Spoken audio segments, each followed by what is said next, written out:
많은 사람들이 한 번쯤은 체중 감량을 위한 다양한 노력을 해본 적이 있을 것입니다.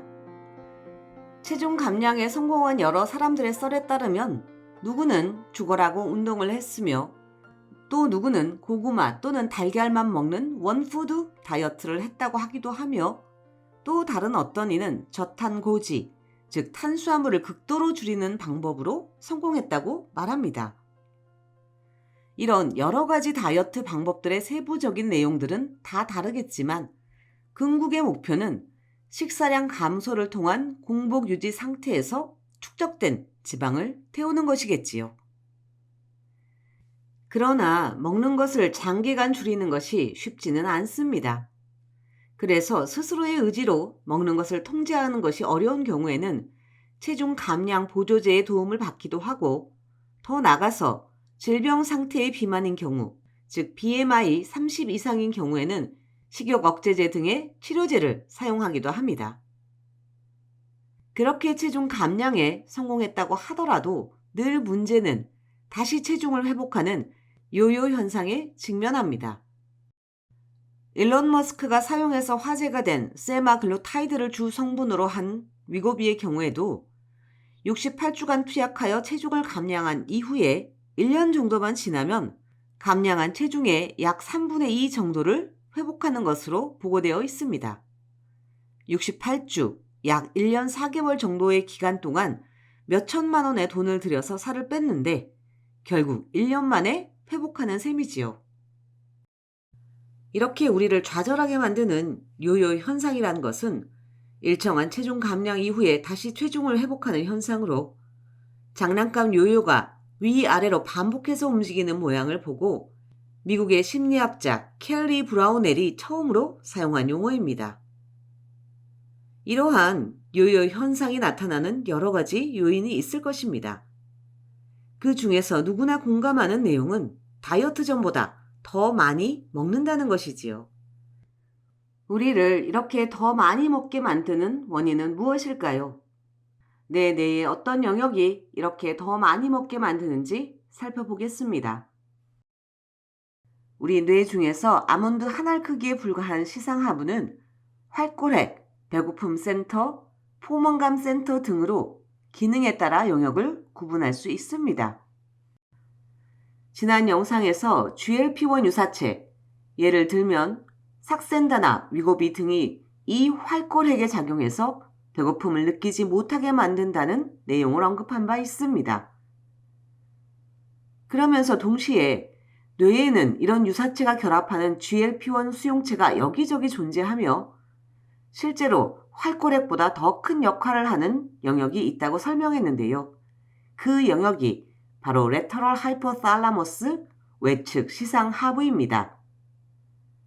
이 영역은 일명 헝거 센터, 즉 배고픔 센터 또는 피딩 센터라는 별칭이 붙어 있습니다. 이러한 별칭이 붙은 이유는 우리의 음식물 섭취를 조절하는 데 있어서 이 영역이 매우 중요한 역할을 하고 있기 때문일 것입니다. 그렇기는 하지만 구체적인 작동 기작은 잘 모르고 있었습니다. 최근 이 영역이 구체적으로 어떻게 작동하는지에 대한 여러 연구 결과가 발표되고 있는데요. 그 중 하나를 살펴보겠습니다. GLP-1 유사체에 의한 배고픔 센터의 작동 기작을 알아보기 위해서는 두 가지 조건이 필요합니다. 하나는 외부에서 주입하는 GLP-1 유사체가 오로지 배고픔 센터에만 작용하게 만드는 것이고 또 다른 하나는 배고픔 센터를 제외한 나머지 모든 뇌 영역에서 작용하게 만드는 것입니다. 첫 번째 조건인 오로지 배고픔 센터에만 작용하게 만든 결과를 먼저 살펴보겠습니다.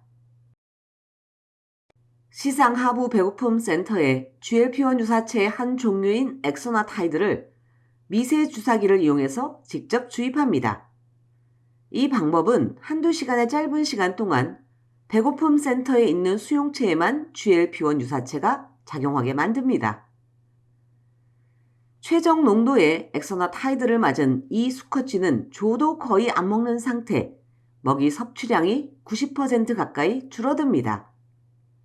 GLP-1 수용체가 뇌 전체 여기저기에 퍼져 있음에도 불구하고 딱 이 배고픔 센터에만 작용하게 만들면 이렇게 실질적으로 음식물 섭취가 급격하게 줄어드는 것을 볼 수 있습니다.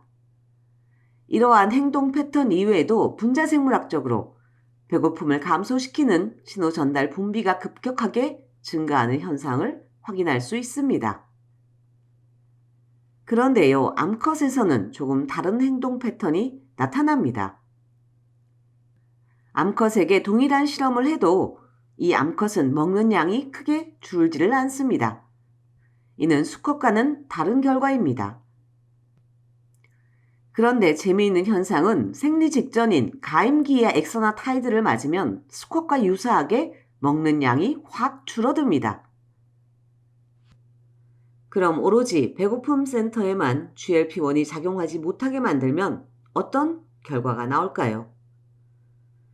이 연구진은 유전자 조작을 통해서 배고픔 센터에 있는 GLP-1 수용체 유전자를 깨버렸습니다. 이는 배고픔 센터에만 GLP-1 수용체가 없는 결과로 이어집니다. 이로 인해서 내부에서 만들어지는 GLP-1 또는 외부에서 혈관을 통해 주입하는 GLP-1 유사체 모두 뇌의 다른 영역에는 다 작동하지만 배고픔 센터에서는 그 어떤 작용도 하지 못하게 될 것입니다. 그 결과는 우리 모두가 예상하는 대로입니다. 수컷의 경우 죽으라고 먹고 아주 빠르게 체중이 증가하는 것을 볼 수 있습니다. 즉, 이 배고픔 센터가 차단되면 음식 보상 기작이 커진다는 것을 알 수 있습니다. 그런데요, 암컷은 또 다른 결과를 나타냅니다. 똑같이 배고픔 센터의 GLP-1 수용체를 제거했음에도 불구하고 더 많이 먹지도 않고 몸무게에 큰 변화도 없습니다. 애초에 GLP-1이 혈당을 줄이고 인슐린 분비를 증가시키는 작용을 하기 때문에 당뇨 치료제로 사용되었습니다. 그러다가 뇌에서 배고픔을 감소시켜 음식물 섭취를 줄이는 추가적인 기작이 밝혀지면서 비만 치료제로 사용되고 있습니다. 그런데 앞선 연구 결과는 뇌 중에서도 시상 하부의 배고픔 센터가 GLP-1 유사체에 의한 음식물 섭취 감소에 결정적인 역할을 하며 동시에 이곳이 차단되었을 때 더 많이 먹게 만든다는 것을 보여주고 있습니다. 또한 배고픔 센터의 작동 기작이 암수가 다르다는 것을 보여주고 있는데요. 앞서 언급한 가임기 암컷의 사례를 통해서 암컷의 경우 생식 호르몬이 식욕 조절에 있어서 더 중요한 역할을 하고 있다고 유추할 수 있을 것입니다. 이러한 쥐에 대한 실험 결과를 사람에게 직접 적용하는 것은 무리겠지만 적어도 GLP-1 유사체가 남녀에게 다르게 작용할 가능성이 크며 마구 먹어서 생기는 요요 현상 또한 남성과 여성에서 다르게 나타날 수 있다고 유추할 수 있을 것입니다. 오늘날 치료제 개발에 있어서 가장 큰 화두는 개인마다 다른 유전자형을 고려한 맞춤형 치료제 개발입니다. 동일한 비만 치료제에 대해서 암수가 이렇게 다른 반응을 나타내는 것을 고려했을 때 비만 치료제 시장에도 남성과 여성에 따라 그리고 여성의 생리 주기 등에 따라서 치료제가 다르거나 용량이 다른 맞춤형 비만 치료제가 도입되는 날도 머지 않았을 것입니다. 지금까지 불량엄마 과학수다 비만의 과학편 요요 현상 남녀 차이가 있을까? 이었습니다.